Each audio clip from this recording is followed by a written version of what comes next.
Alrighty, so it works fine. Let's get. Hold up. I gotta do what I was doing before. First, take my keys off.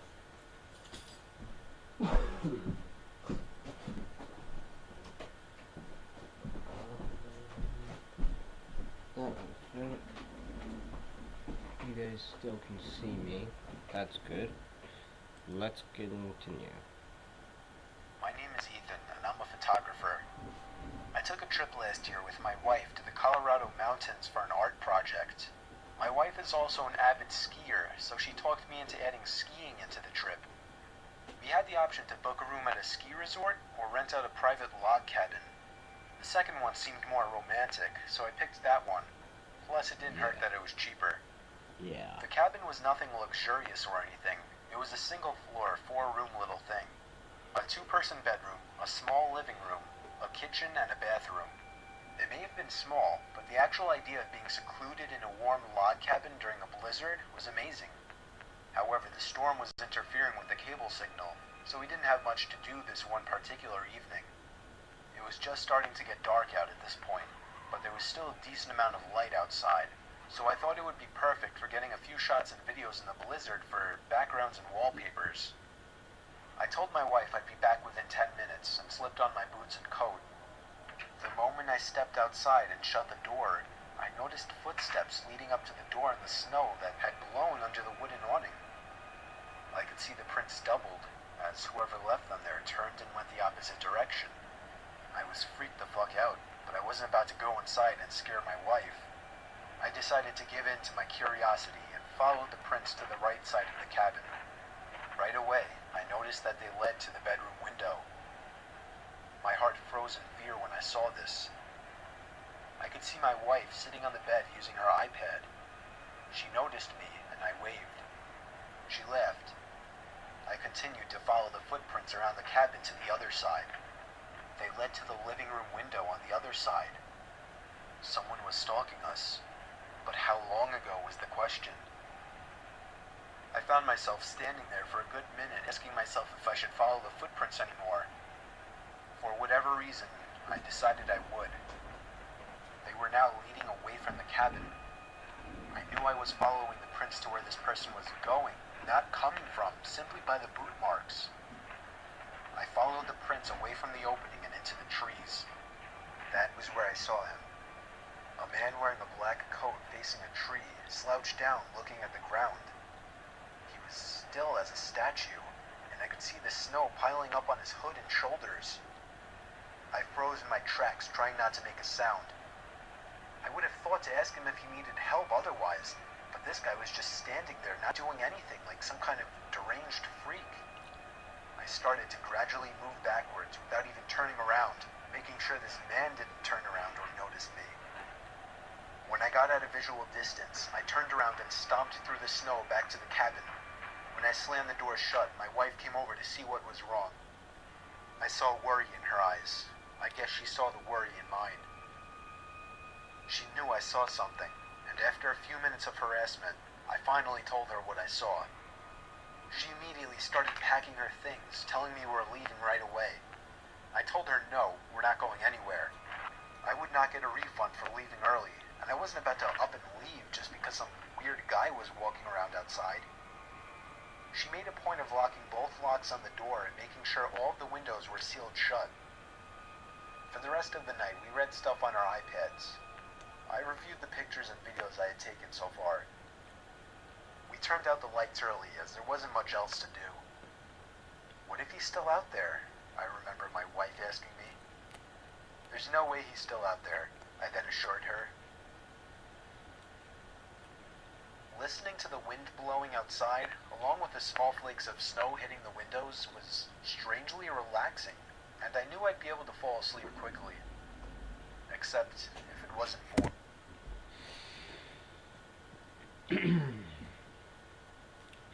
You know, I'm gonna continue this tomorrow. I am so tired. So I'll see you tomorrow. Peace. Alrighty guys, so, One would go. so, we are back, and hold up, am I being recorded? Is everything all good? Hold on a second, sorry if you can see this. No, I'm gonna actually keep it. What is this?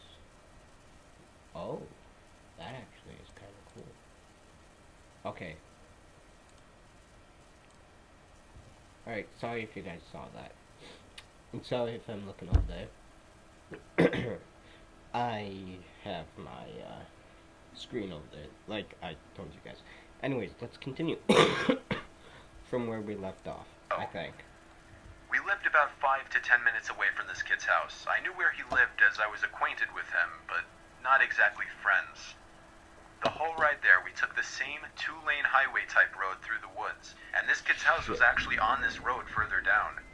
At certain points on this road, there were a few houses on either side, and then it would just go back to being a long, empty highway again. The house was tiny, like a lot of houses around the area, but the party was held outside anyways, since his closest neighbors were relatively far away, and noise wasn't an issue. I'll skip most of the party up until the point that Brianna, who was supposed to be our designated driver, had to suddenly leave for a small family emergency. Alex said it was fine and that we'd find a ride home. Well, fast forward another few hours and another few drinks, and I could barely even walk straight.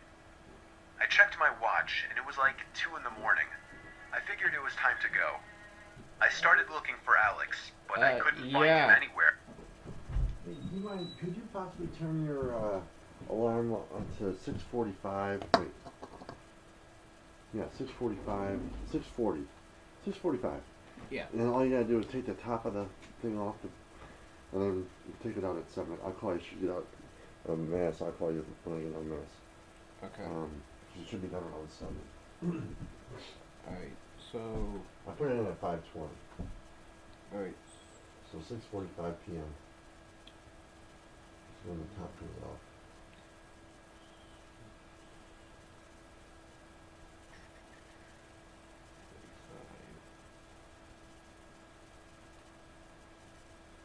Alright. Okay, great. I'm gonna be leaving in about 5 minutes. Okay. Okay, thanks. Yep.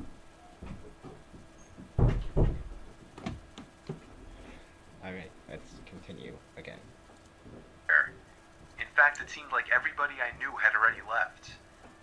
I could barely even think straight, but I was still furious at the fact that Alex could have actually left without me. I asked to use the party host's phone and dialed Alex's home number. After 2 tries, I gave up and then realized I shouldn't wake his family up. So, literally not knowing what else to do, I dizzily stepped out onto the road and began walking back home. I knew this walk would take anywhere from half an hour to an hour in my condition. Maybe after 15 minutes of walking down the road, the slight shine of car headlights on the road was fading in from behind me. Jumping for joy inside, I lifted up my arm and stuck out my thumb. As the car neared, it slowed down and came to a stop right next to me. The man driving the '98 Ford Explorer rolled down the window and asked where you headed. I told him my house was just down the road and beyond a right turn, probably slurring my words beyond comprehension. He chuckled and told me to hop in. I thanked him and joyously hopped into the truck. I was exhausted, and I remember completely disregarding things the guy was asking me because I was so close to just passing out. And that's what happened. The memories of being in that truck turned to a fog, as I'm sure I passed out.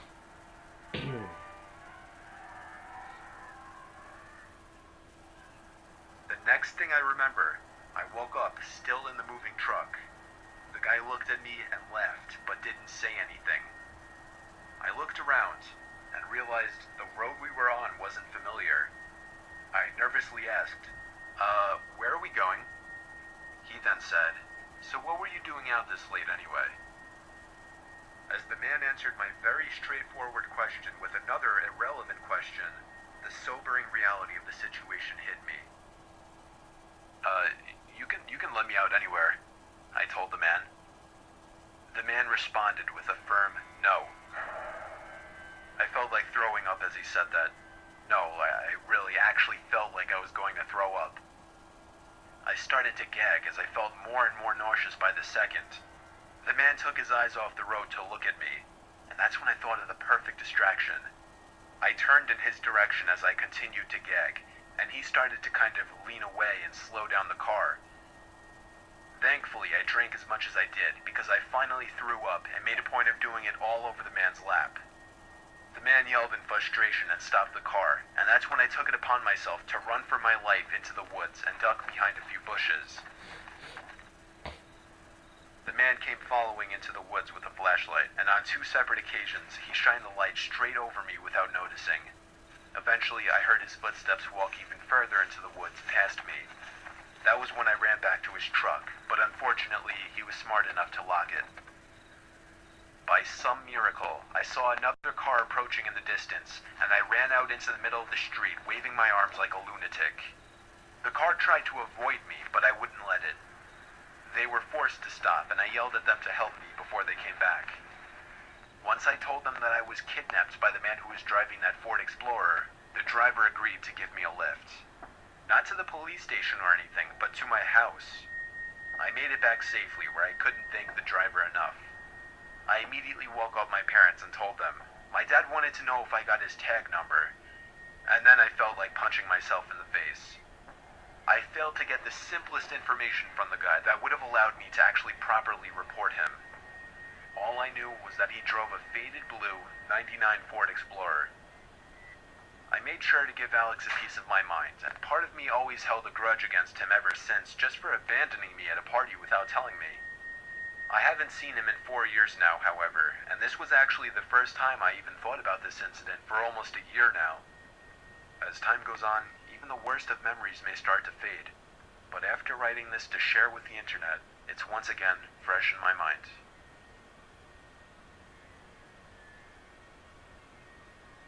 Sounds about right.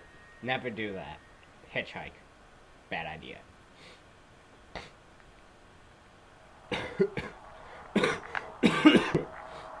Sorry, lads, guys, dudes, peoples. House sitting horror story.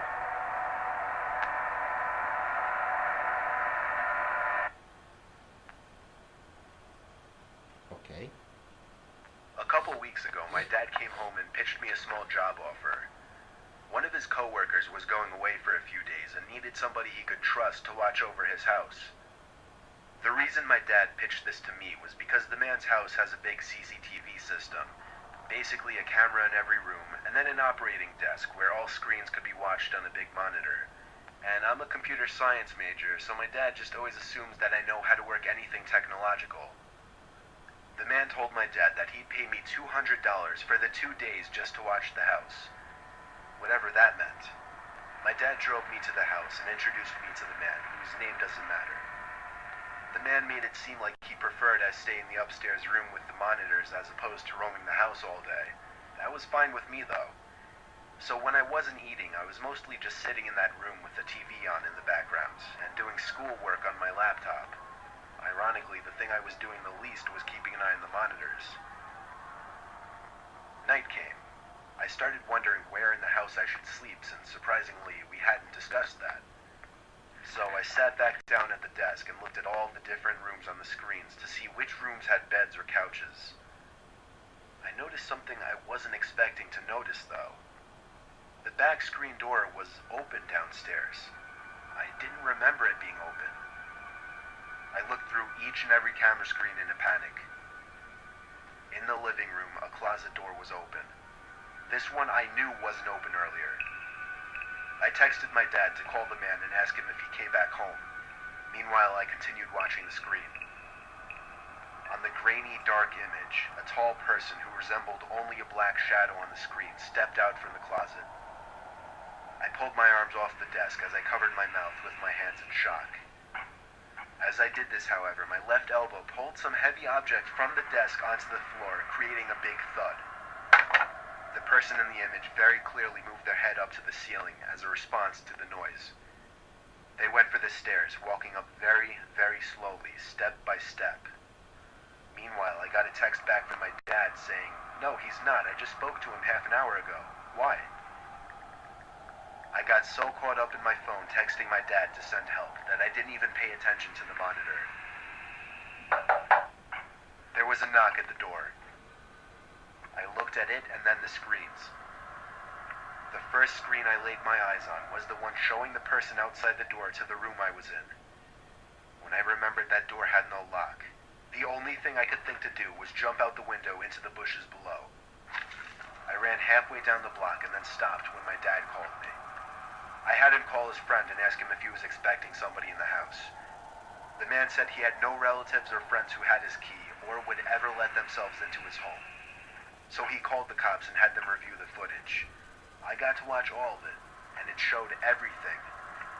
From the moment the intruder broke the glass of the backyard door to the moment I jumped out the window and him running away shortly after. The intruder was never found. The footage was just too dark to identify his face.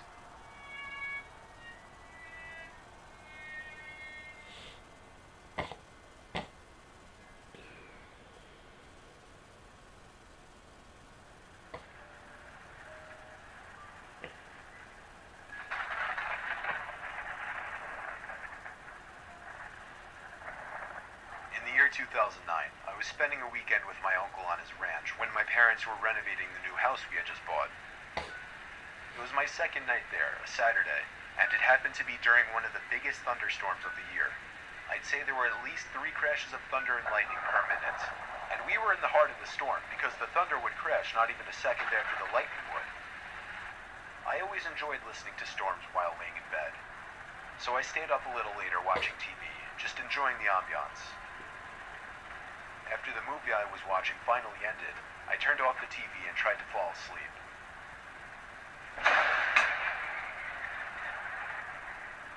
As I heard the lightning strike from outside, I could have sworn I heard some kind of metallic thud coming from outside at the same time. I didn't pay it too much mind. 20 seconds later, I could have sworn I heard it again. A very distinct metallic thud coming from outside to match the timing of the lightning. I really don't mean to make this sound like a cliche horror story, but my uncle really is a kind of creepy guy, and I was never close with him even remotely, so for that reason I didn't feel right going to wake him up. I just tried to forget about it. Now I was getting concerned. What the hell could that be? After the third time, I finally got out of bed and walked over to the window of the guest bedroom. The water pouring down on the window made it extra hard to see what was out there in the dark fields. A flash of lightning momentarily lit up the property, but I couldn't see anything. However, once again, the sound of a metal hit accompanied it. The sound was so close now, it sounded like it was coming from the left of the window at a blind spot. I was going to do something I knew my uncle wouldn't be happy about. It would be a bit messy, but I was going to open the window and peer outside to see if I could see what the sound was.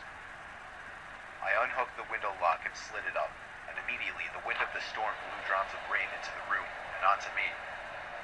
I stuck my head out the window and looked to the left, and at that very moment, lightning lit up the property once again, and I could see a person dressed in all black crouched down by the outside basement door with his hand raised in the air.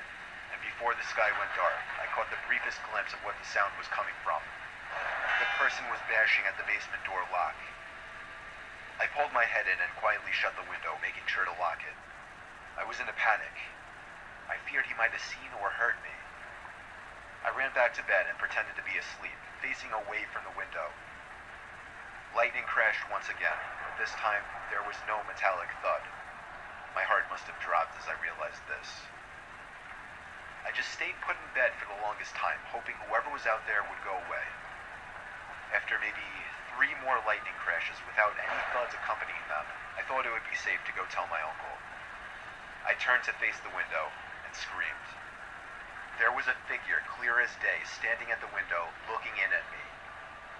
I screamed as loud as I could and ran straight to my uncle's room. He went outside with his hunting rifle with nothing on but his pajamas, not even socks. He ran around the entire property yelling like a madman, but didn't find anyone. The next morning, we were able to better see the marks on the basement door lock. It was almost bashed open. Maybe 3 or 4 more good hits would have done it, according to my uncle. He was proud of me for picking up on it. Luckily, I was out of there that same day. My uncle hasn't told us of any incidents since, so I think he's been okay. Not that we talked to him much at all. I'm grateful I stayed up a little later that night watching that movie, because I may have just stopped a robbery, or possibly much worse. Oh, close. Because it's empty. I'd say so. Smart lad. What is this? Okay. True Snapchat. This happened a week ago. Stories. Disturbing. Up until a few days ago, I went to a small local gym in my now previous New Jersey town called Black Bear Fitness. One day, I had the misfortune of running into some skinny, awkward, yet creepy-looking kid, probably 18 years old. He didn't look like he belonged in a gym at all. I had headphones in and I was doing my set when I heard him saying something to me, but it was muffled by the music. I was already annoyed with this kid, given that he was breaking an unwritten rule of the gym. Don't try to talk to somebody when they're doing their sets. I took my time finishing my set, and then took my headphones out to ask if he needed something. Then he started acting like I looked familiar, but right away I knew this kid was just trying some pathetic attempt at making friends. I assured him I didn't, but the kid wouldn't stop talking to me. I'll skip most of the conversation, but eventually he actually asked me for my Instagram and Snapchat, weirdly enough, and for whatever reason I gave them to him.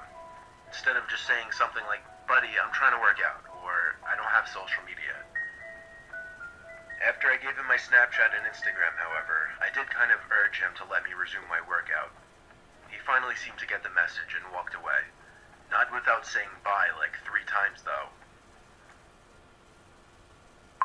That night, I got a snap on my phone saying, "From Sean." I immediately sighed and said, "Oh no." Just wondering why the hell the kid would snap me. I opened the snap, and the kid was in a creepy, weird pose, face way too close to the camera, with his head resting in his hand and a half smile on his face. The text over the picture was "Hey" with 2 Y's. I muttered the words, "What the fuck?" For the record, I'm a guy, which made this even more weird. My thought process was, I've had enough of this loser already. I'm gonna remove him and make it clear I don't want to talk if I see him at the gym again. And so I did. I removed him minutes after he sent that snap. I'm sure not even a minute later, again a message popped up on my phone, saying "Snapchat from Sean." I waited a few minutes before opening it. This one was even creepier. Now the kid was sitting up on his bed, no smile, more of a surprised, angry expression. The text over the image said, "Why did you remove me?" Now I went as far as to block him, meaning he couldn't snap me anymore. That was that. I threw my phone on the desk and sighed out of relief. Half an hour later, my phone goes off, saying "Sean added you as a friend," and then Snapchat from Sean. He actually made a new account. I opened the snap and felt my heart drop. It was a picture of my front lawn. The text over it, "Answer me, bitch."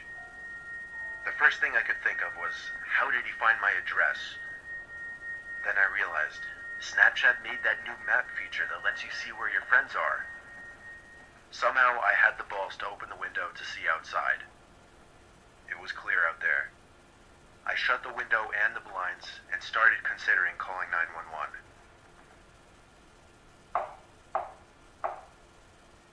It was the sound of taps on the window.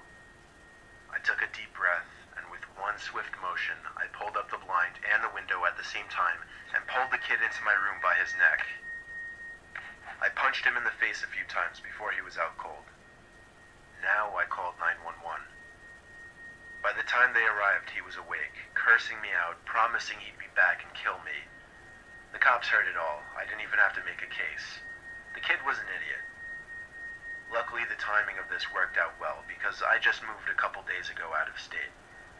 Only thing that worries me, I don't want to have to make a new Snapchat account, but anytime somebody new adds me on the app, I'll never know if it's secretly that Sean kid again.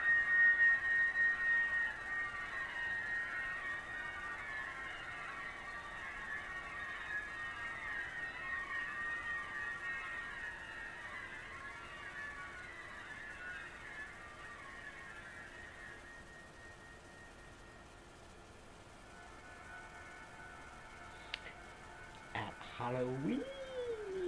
Sorry, I'm I looking was at that vacationing again. in the Bahamas when I was 14 with some family friends.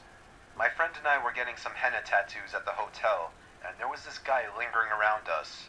But we didn't think much of it because a lot of people would stop to see what was going on. After mine was done, I told my friend and her mom I was going to go back to the room to get ready for dinner. There were two ways to the other side of the hotel, either inside through a bunch of small stores or outside along the pool. I walked through the inside and got to the elevator, where I saw the guy who had been watching us already at the elevator. We got on together, and he gestured for me to choose my floor button first. I clicked it, but he didn't choose another floor. Alarms start going off in my head. But what could I do? I was stuck in an elevator.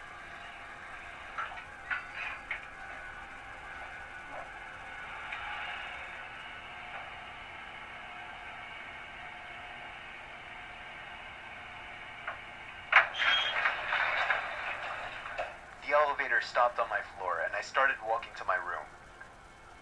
In this hotel, most of the rooms face the ocean, so to the right in this hallway were just windows. I was in the very last room on that floor, and I could see the guy following me about 10 feet behind. About 2 doors from my room, he ran up and grabbed me. I kicked and screamed, and he dropped onto the floor. I ran to the room and locked myself in. After talking with security and giving a description, they found the guy and found out that he had actually been following multiple younger women in the building.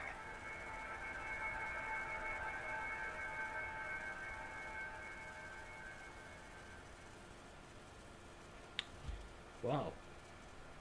Screw you too. Let me actually get rid of that. I think Back in high school, I took a mysteries and mythology type class, or something like that. I don't remember the name of the class. It basically just had to do with real life mysteries and creepy shit. I was into that kind of stuff. I was taking the class with a good friend, who I'll call Ben for this story. The teacher of the class took us on a field trip to a nearby abandoned village with an unknown past. The village was built in the early 1900s, but seems as though it had been quickly abandoned shortly after it was built. The bus ride there was about 20 minutes. All of us were glued to the bus windows as we pulled up some sketchy-looking, decrepit road cutting through dense forest. The road eventually led to a clearing. We were there. We stepped out onto the road, which had grass growing through the cracks. The grass surrounding was almost knee-high. Then there were the buildings. The tall, archaic brick buildings with the boarded-up windows all gave off such chilling vibes. The teacher lined all 20 of us up, counted heads, and then began leading the way. The point of this little field trip was to use the so-called skills we learned in class to see if we could put anything together about why the village may have been abandoned so long ago. Some of the buildings had holes in the walls to serve as entryways. There were even holes in the ground next to some of the buildings, seemingly dug to get into the basements of some of the buildings, which seemed creepy. There was one building, though. It stood taller than any of the others. It just intrigued me the most. While the teacher was leading the group towards the village church, Ben and I decided to sneak off on our own to look for anything interesting. When we walked off in the direction of the tallest building, we saw a hole in the ground. It was dug by the back door of the building, which had been sealed off. In the hole was a ladder which led down to the concrete floor below. We both looked at each other and knew we had to do it. Ben climbed down first, then me. Luckily, this was just around the time Apple started putting flashlights on their phones, so we had a source of light. It was creepy down there. There were a couple of beer bottles, one graffiti tag on the wall, and dusty wooden planks everywhere. There was a wooden stairway which led up to complete darkness, since all windows and doors had been sealed shut from above. We had already gone as far as to enter the building, so we figured we'd go up the stairs too. I went first, and with each step, the creakiness of the 100-year-old wood made me feel as if I was going to fall through each and every step. Sounds Ben about right. followed suit. This floor of the building was very tight. It seemed like there were many openings going off into different, smaller rooms. It was so dark in there, you would never even guess it was daytime. Ben and I were honestly starting to get creeped out in there, and agreed to go back outside. But I'd just do that. then, there was a noise in one of the tiny rooms, like a big rock hitting the concrete floor. A normal instinct would be to run, but Ben and I froze, locked eyes for a moment, then both tiptoed over to the opening of the room. We shined the lights into the room and ran. We ran back down the stairs and then up the rusty ladder back outside. We caught up to the group out of breath. We didn't say anything though to avoid getting in trouble. One of our classmates asked us what was wrong. We told him we snuck into one of the buildings, and in one of the rooms, when we shined the light into it, we saw 3 guys standing maybe 10 feet away from the doorway, facing Ben and I in a weird formation, as if they were waiting for us.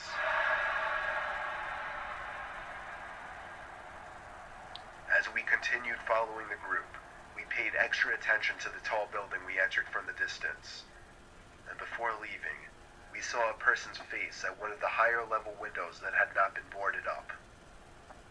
We never told the teacher in fear of getting in trouble. We didn't know what to think. Were those just homeless people living in there? Were they gang members in hiding? Ben freaks me out with his theory. He says they were ghosts of the people who once lived in the town. Still, the way the 3 guys were just hauntingly standing there so calmly, staring at us the moment we peeked our heads through that doorway, I still can't get that image out of my head. I may go back to that village one day, just to prove Ben's idea wrong.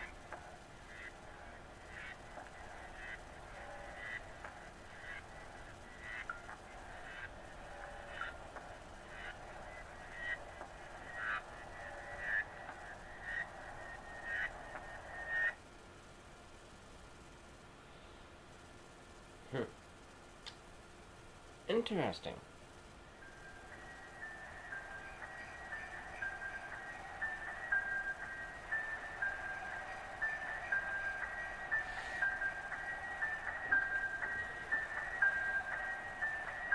I'll be right back.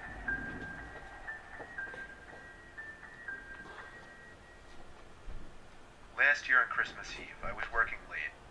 I'm 23. I work in New York City and commute home every day on the train. Since I'm one of the younger ones in the office, I got stuck with one of the worst shifts, so I wasn't able to get home until 5 o'clock. My family had already left a whole hour earlier to go to my cousin's house, so I had to drive alone. After having a quick snack before the half-hour drive, I got back in my car and put my cousin's address into my phone. Halfway through the drive, it started snowing. I got to my cousin's house around 6 o'clock. It was snowing heavily by this point, and I just made it in time to catch everyone starting dinner. I brought all of my gifts inside and cheerfully said hey to everyone. I stayed until around 11 o'clock. The rest of my family left a little sooner. I stayed an extra half hour or so just to hang out before leaving myself. By the time I was leaving, the ground had accumulated at least 2 feet of snow, and it wasn't even done snowing. The drive home was nightmarish. The roads were hardly even plowed, and I had to drive under 20 miles per hour on most roads. The roads were completely dead at this point though, most likely because everyone was smart enough to go home before the snow accumulated. Eventually I turned onto a main road that I'm sure would usually be bustling, but at 11:15 on Christmas Eve night, there wasn't a single car or a single light from a store. It was a ghost town. But then I did notice the flashing taillights of one car, It was parked on the side of the road, and the smoke seeping out from its exhaust with the taillights giving it a red tint. As I got closer, I realized there was somebody next to the car waving their hand in the air. I assumed something was wrong and they needed help, so me being the good Samaritan I am, I pulled up behind the car. When I opened my door, the guy approached me immediately, barely even giving me time to step out. He was an average-sized man, probably 5'10", 180 pounds. He spoke in a very demanding voice, asking me if I know anything about fixing an engine. I told him I didn't know much about cars. The guy responded very quickly to everything I said. He told me it's fine. He went inside of his car for a second, popped open his trunk, came back out and told me to just wait by the trunk for a second. I had no idea what he wanted me to do. I was really confused. He walked over to the front of his car, and I heard him open the hood. I couldn't see anything he was doing since the trunk was blocking my view, and the loud wind of the snowstorm overpowered any small noises he might have been making. I put my hands on the back of the car and leaned my body in anticipation, when suddenly I heard 3 or 4 quick and aggressive footsteps in the snow behind me before I was pushed into the trunk. The man tried to close the trunk on me, but I kicked my feet up in resistance and held it up. I was able to overpower him and kick the trunk open completely. As I took advantage of the few seconds I had to get out of the trunk, I took out my keys. He tried to grab me now, and I dug my house key right into his neck. He fell to his knees, and his scream echoed down the deserted street. I was in my car and halfway down the road before he could even get up from his knees. A little further down, I called 911 and reported the guy. I came back in 10 minutes to find blue and red lights illuminating the windows of the deserted stores. The police held him until the ambulance arrived for him. I watched the whole thing, and nothing ever felt better in my life. I got home safely half an hour later and told my family It's Maria. Hey, How are you doing? good. How was the basketball tournament? That was good. Did they win? They lost the first one because we went to the wrong school. Oh, And no. I'm not sure about the second one. I don't know. Oh. Your mom left me the address. Mhm. Was that where you went? I went to the school that we were at before first, and then I Was realized. Jack upset? No, He was fine. he was all fine. Okay.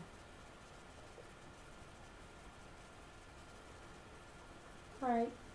Well, you guys have a good night. You too. Thanks. Alrighty, let's continue. everything. I was still very shaken that Christmas, and this remains possibly the most horrific thing I've ever experienced.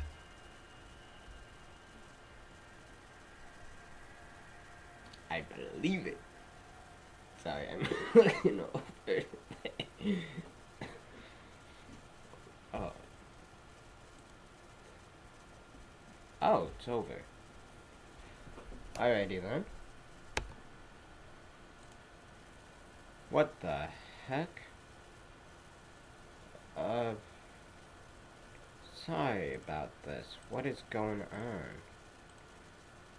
What on earth is this all about? Okay.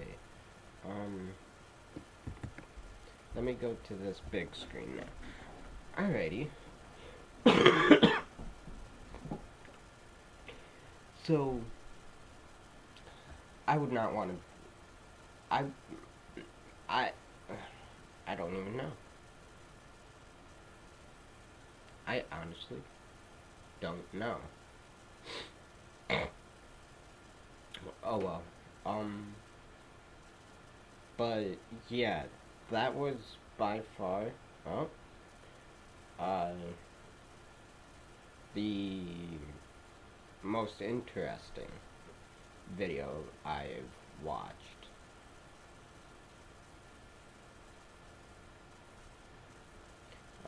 So very interesting. anyways, hope you guys enjoyed this video. If you did, leave a like, comment, subscribe, and don't forget to click that notification bell so you never miss another upload. I do. Peace.